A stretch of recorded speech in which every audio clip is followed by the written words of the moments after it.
Hello, people of the internet. Good morning, good afternoon, good evening. A happy Tuesday to you all. Let us continue with this ONEUS drop. We've got the rest of the La Dolce Vita EP to check out. That title track was kind of an experience. It was a very good time, a little bit, Latin dance inspired. A little bit of a different take than, of course, the previous era that I'm used to. ONEUS, I'm very new to them as a group and their music. Last era was my very first comeback with them. And yeah, it's kind of been like a learning experience for me in a way, one that I very much welcome. Let me clear that up first and foremost. But it's just, they've been a great time to learn musically. And this era, I'm hoping, just kind of remains the same way. Because just based off of the title track, we're on for an absolute corker. So we have got the rest of the EP to check out, much like last year. We're going to be doing a proper album listen of it. So we have, I believe, 4 songs, technically 3 new songs, or if we're being pedantic, an intro, 2 new songs, and a Spanish remake of the title track, which I'm very much looking forward to. So let us do just that. DJ, roll the intro.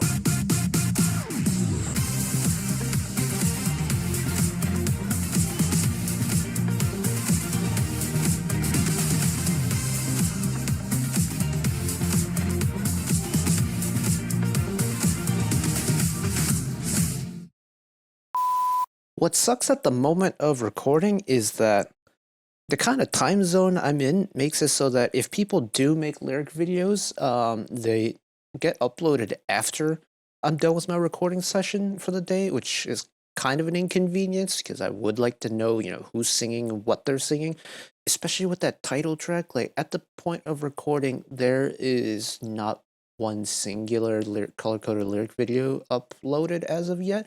I would have liked to just thrown it in here had I been given the chance, but unfortunately that's not the case, so we're going to have to take what we can get. I'm trying to pull up the album credits, but my phone is being poopy butthead. ONEUS. There we go. Dolce Vita. Okay, so if you are new, apologies for that. If you are new around here and you've never been around for an album listening to me before, I go through every single new song on the album. Sometimes we go through the title track, not often. Just doesn't happen to be the case usually. It's usually to save time. But timeline below is going to be chapter based off of whatever we are listening to. So if you want to skip ahead to a song of your choice, you are more than free to do so. If you're in for the long haul like me and you're just going to listen along to the album with me, welcome aboard. Let's get started. Track number 1, intro, Beggin You, right? Yes, intro, Beggin You. So let us go. Even for an intro, minute 43 is a nice hefty intro. Usually they're like 130.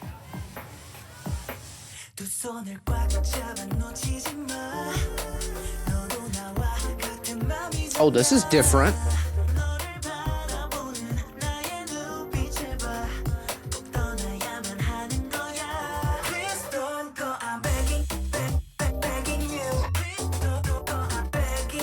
Whoa.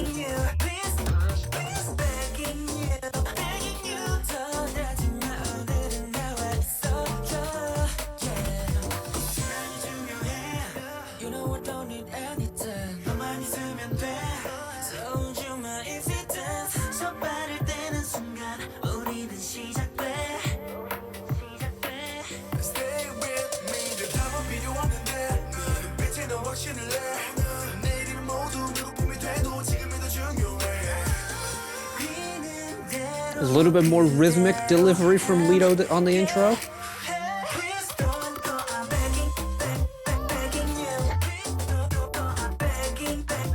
Digital bouncy this time around.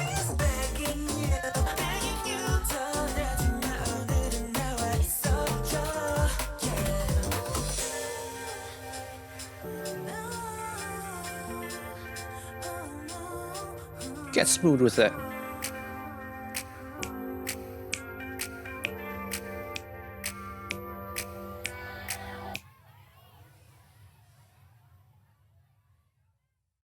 Little bit of ambiance at the end there. Oh, interesting. Intro tracks are always an interesting case when it comes to an album because unless you listen to the song right after and the intro song itself, as well as the entire rest of the album, you don't really know. Oh, excuse me. You don't really know what type of intro track you're going to get until the very end. And with this, Beggin You at, this point in the album listen. So what would usually follow this song is Baila Conmigo. And just like based off of those two songs alone, the connection between Beggin You and Baila Conmigo is not very clear, which has me excited because an intro track usually sets the mood for what the album is going to be. Which in this case, it's got that almost clubby dance vibe going, right? It's definitely a quicker beat. It's a lot more, pluckier. It's a lot more digitized. It's got that kind of more modern dance beat to it. But it's also a song that kind of leaves hints here and there. So it's got a little bit of that punchiness.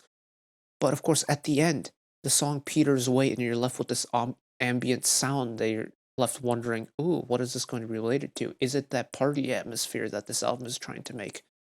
And that's what has me excited. Because does that mean this is going to be an album of just various party songs? Ooh. Which, I won't be mad at. But let us move on. This is the first B-side on the album, Simulation. I've seen this get good reception online, so let's see.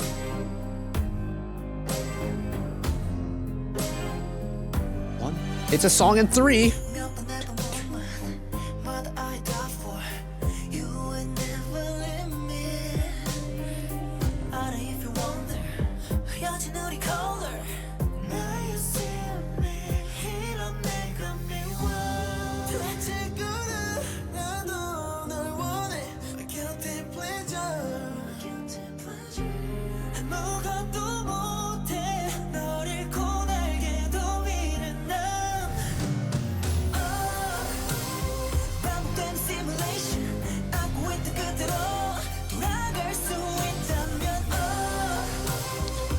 I love a dramatic waltz. Oh.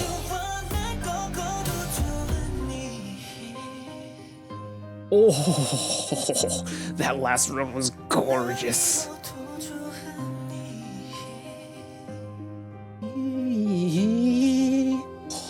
It's like a little bit whispery too.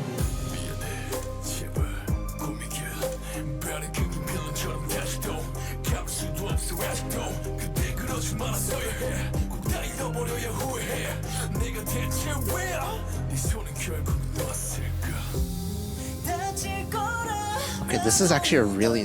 Lito's delivery on that verse actually just brought up a really interesting point for me. This reminds me more of like a musical at this point, especially after Lito's verse.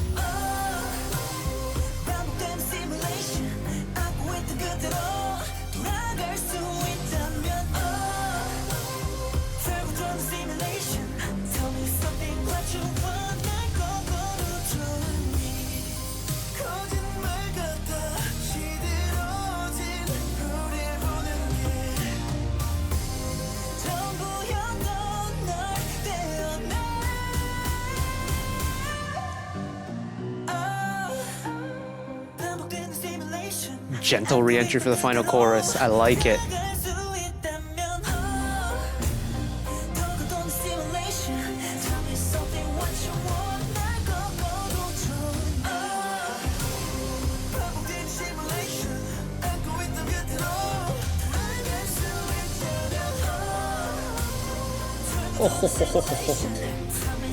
The way that high vocal breaks off, I'm guessing that's Soho doing that, but...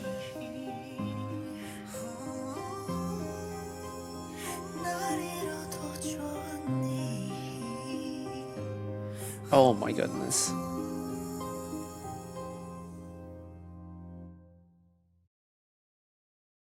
Oh my goodness. You know what? I can understand the reception that Simulation is getting. Wow!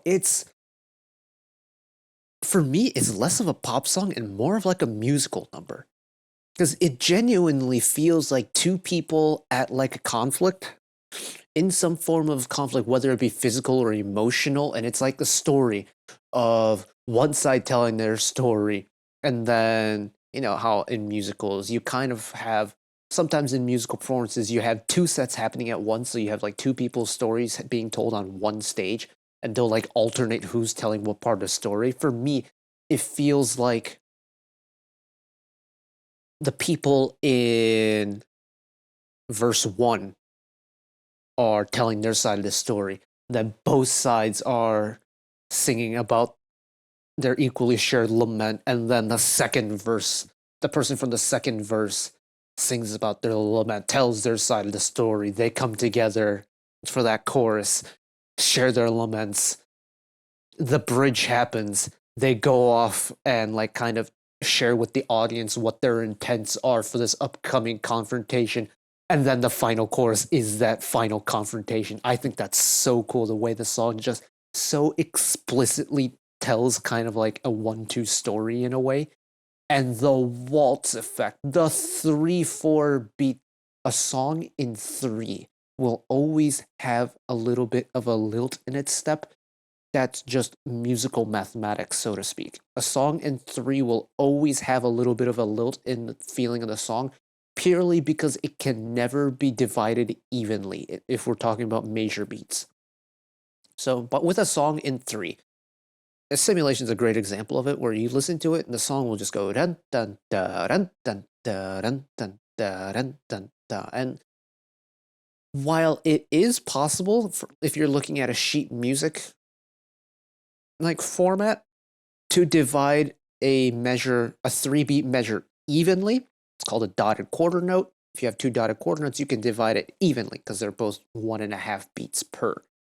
But if we're just looking at it from a predominant beat point of view, you can never divide a song with an odd number beats per measure count, ever.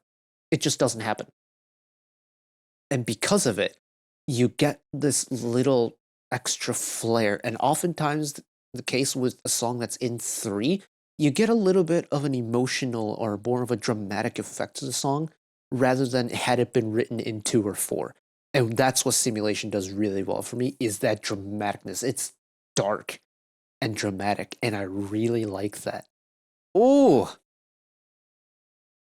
A dramatic waltz, I'm on board. All right, Epilogue.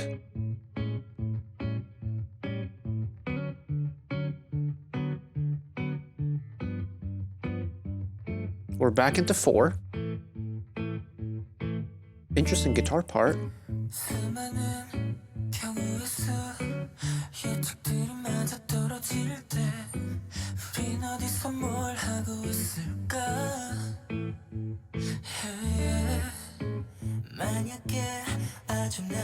The song is actually starting very interestingly, because I don't really know what type of feeling the song is supposed to give off yet.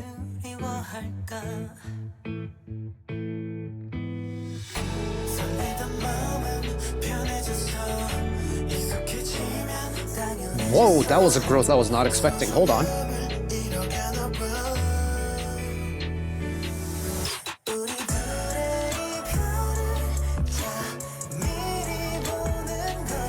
Okay, I can understand why it's called Epilogue. It's very much of a show ender, if you will.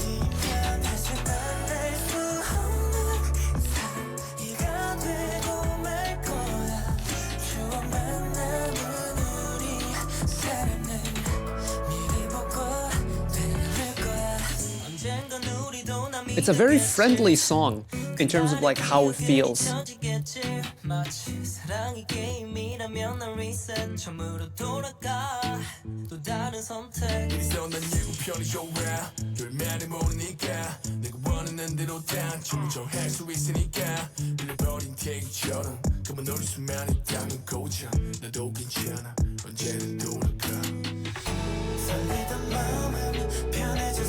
That's a great offset, with the Lito's delivery getting lower and lower, and then you bring in the twinkling synths of the pre-chorus right after his verse. That's very smart.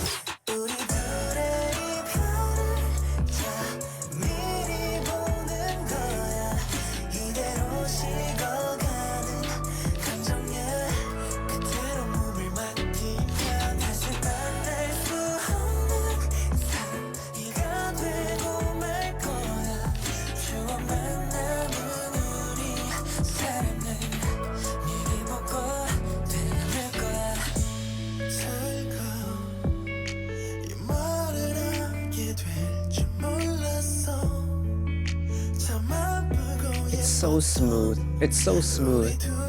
And it's a very light song. Even with the bass, it's not heavy at all.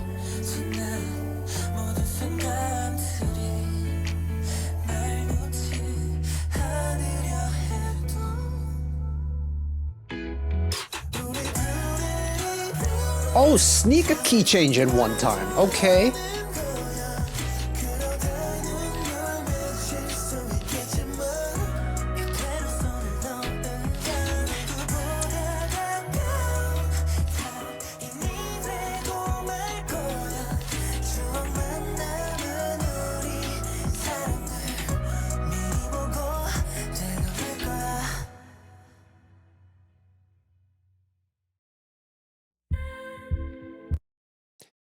Oh, that's right. Oh, we have one more song queued up. Oh, I forgot about that.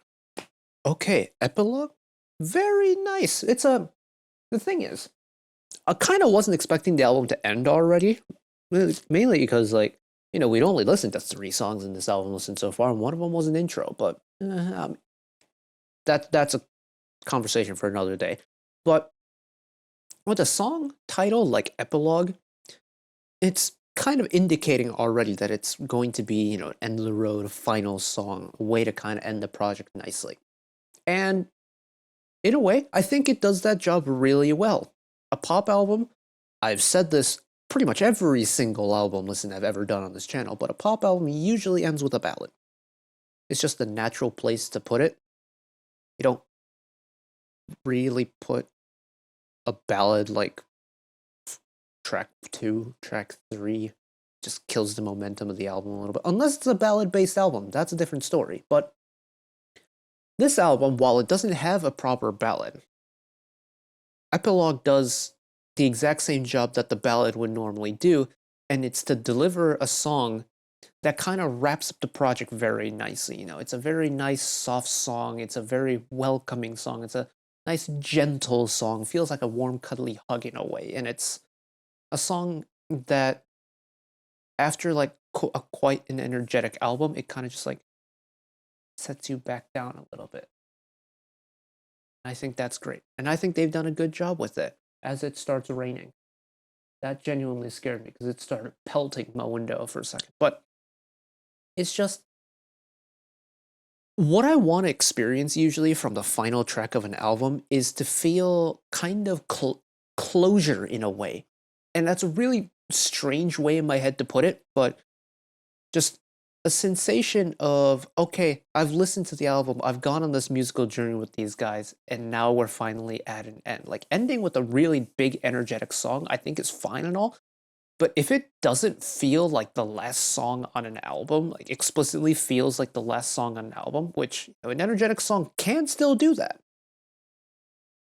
If I don't get the indicator or the indication that this is it, like this is the final song on the project, I feel like the album is incomplete in a way.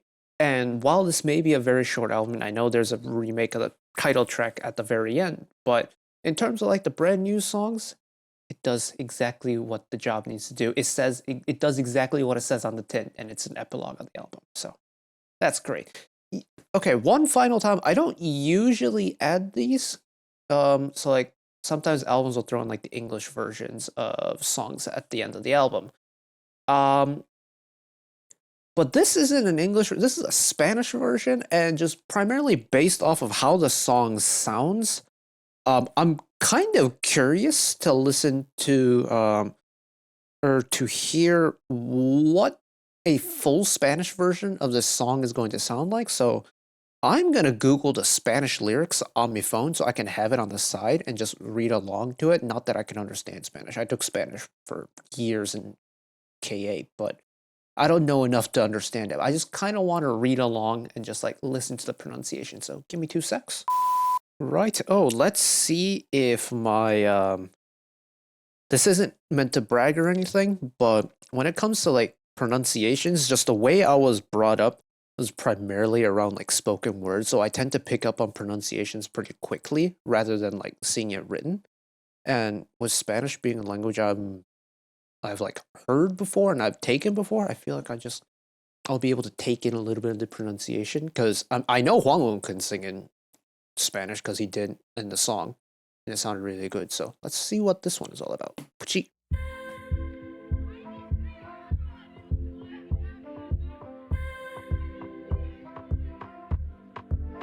Ya llegó la hora de acercarnos más. Te mueves tu cuerpo, siempre tan sensual. Bésame suave que tus labios saben dulces. Abrázame más fuerte y vamos a bailar. Oh nena, vamos a abrazarnos muy despacito, sintiendo cómo se acelera cada latido. Y el corazón nos va. The Spanish rolled R, I find, or I've noticed, tends to be difficult with East Asian speakers. They're doing a good job with that. Baila, baila conmigo, mira cómo respiro. No ves que el tiempo pronto se nos va. Oh, Soho's really got the rolled R down. Okay. Te meto yo el frío, toda la noche hasta que salga el sol. Oh baby, el tiempo se termina. Tenemos ya que decir adiós. Qué suerte ha sido conocerte. Que pare antes pronto si te Actually, they're all doing a really good job. They're feeling the vibe in Spanish. Oh nena, vamos a abrazarnos muy despacito, sintiendo cómo se acelera cada latido. Y el corazón nos va llevando sin querer hacia una mágica y dulce pasión. Oh, baila, la, la, la, la, la. Baila, baila conmigo, mira cómo respiro. No ves que el tiempo pronto se nos va. You can tell based, like, I mean, admittedly, I'm not a native speaker, so maybe that's not the case, but for my ears, even the delivery in Spanish is different. Like, they're feeling the rhythm more in the Spanish version.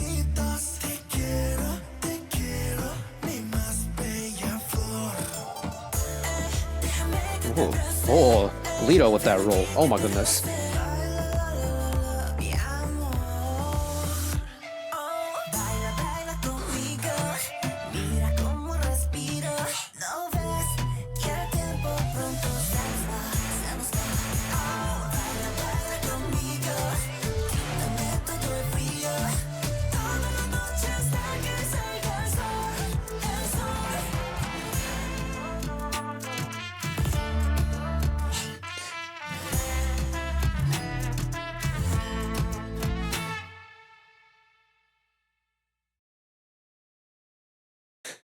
I won't lie, that kinda hits. That kinda hits. Like, am I wrong in saying that I might prefer the Spanish version? It just, I don't know if it sounds smooth to like a native Spanish speaker, but to my ears, just hearing a song like this being sung in, I don't want to call it the proper language because, you know, this song was originally, you know, written for a Korean pop group, but just to hear it in like the appropriate language for the style of music it's sung in is so good.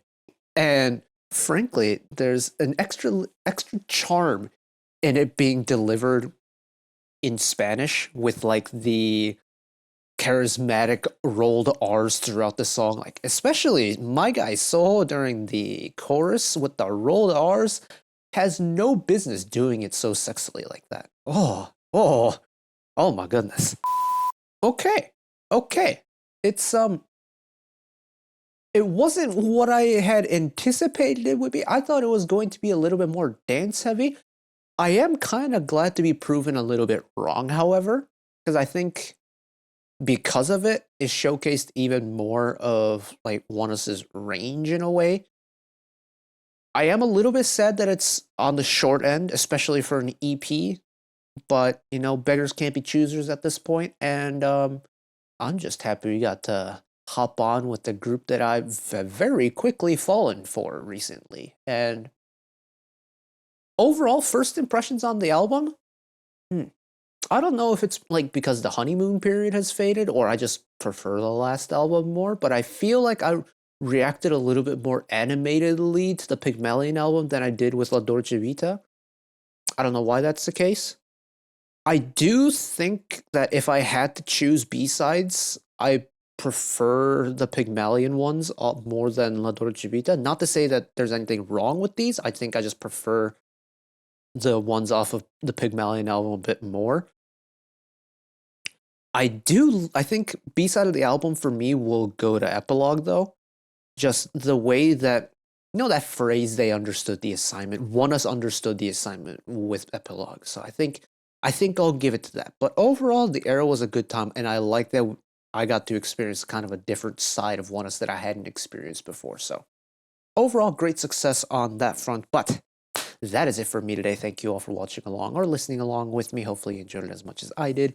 One last request from me today. Let us work together as a community to bring a little bit of extra happiness back into the world, whether it be, checking with your friends and family, holding the door open for somebody, or even picking up a piece of trash off the street. Just one small act of kindness that may brighten up someone else's day to day. And know that wherever you are in the world, should you ever be going through a tough time in your life, for whatever reason it may be, even though I'm just some guy on the internet who waffles about music in his free time, know that I will always be a friend, an ally, and a shoulder to lean on whenever you need me. So take care of yourselves, take care of each other, spread the love, and I'll see you next time. Bye bye.